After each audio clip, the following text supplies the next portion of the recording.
سلامونه ملګرو د الیکشن نه پس د پی ټی آی د پاره ډومبه خبر راغلی دی ډومبه خوشخبری راغلی ده سپریم کورټ د مخصوص نشستونو حواله سره د الیکشن کمیشن او د پېښور های کورټ فیصله معطل کړه دا فیصله پی ټی آی د پاره ولې ضروری ده مریم نواز آصف علي زرداری او شهباز شریف کرسی ته هم خطر ده دا غي سوجه د آیا سېنات الیکشن کینسل کېدی شي کنه دا ټول تفصيلات در سره په دې ویډیو کې شریک کوم جی څنګه چې تاسو له معلومه ده چې الیکشن کمیشن پاکستان تحریک انصاف یعنی سنی اتحاد کونسل ته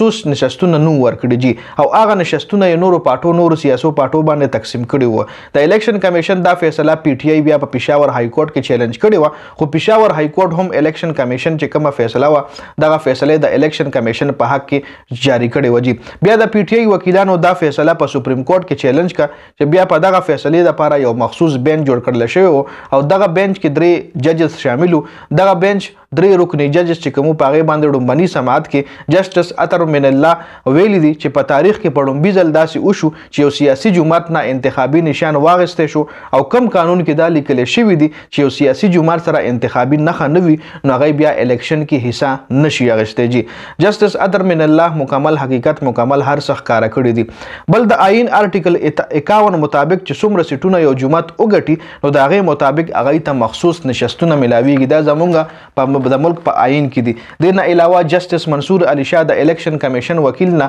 تاسو کو چې ټوټل 260 سیټونه وي او آزاد ارکان چې کوم دغه 200 سیټونه والی او باقی شپږ سیټونه چې کوم دي دا نور مطلب نور پاټو والا واخلي شپږ سیټونه نور خلک والی نو آیا 70 مخصوص نشستونه به د شپږ سیټونو والا پاټو ته د شپږ سیټونو والا جماعت ته ملاوي کنه نو په دې ورته د الیکشن کمیشن وکیل وی چې بالکل هغه ته به دا ملاويږي نو ټول عدالت په دغه وکیل پورې په دې خبره باندې او خاندل سپریم کورټ د الیکشن کمیشن حکمنامه کوم باندې چې مخصوص نشستونه نور جماعتونو باندې تقسیم شوی وو پی ټی آی ته مطلب نو ورکړي هغه مخصوص نشستونه نو د الیکشن کمیشن آرډر سپریم کورټ کینسل کړی دی د الیکشن کمیشن دا آرډر پرون سپریم کورټ کینسل کو مطلب پی ټی آی چې کوم مخصوص نشستونه وو پاغي باندې کوم کسانو حلف وچت کړو هغه کسان بس خپل حلف واپس اخلي جی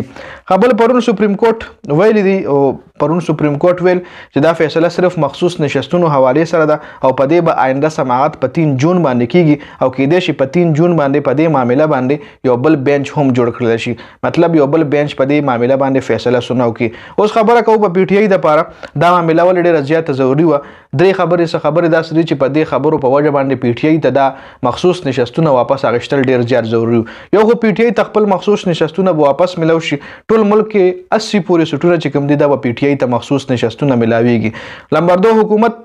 آئینی ترمیم نشي کوله ځکه حکومت سره به 2/3 اکثریت نوي او چې بیا چیف جسټس کم ایکسټنشن د هغه خبره به هم پاتې شي چې کچري پی ټی آی خپل مخصوص نشستونه ملو شي نو بیا حکومت چې کم دی د مسلم لیگ نون حکومت هغه په آئین کې هیڅ قسم تبدیلی نشي کوله آئین کې هیڅ قسم ترمیم نشي کوله نوې قانون سازي نشي کوله نو چې د نوې قانون سازي نشي کوله نو بیا چیف جسټس قاضي فیض عیسی ته ایکسټنشن هم نشي ملاوي دي نو دا هم د پی ټی آی د لپاره ډیره اهم خبره ده اهم فیصله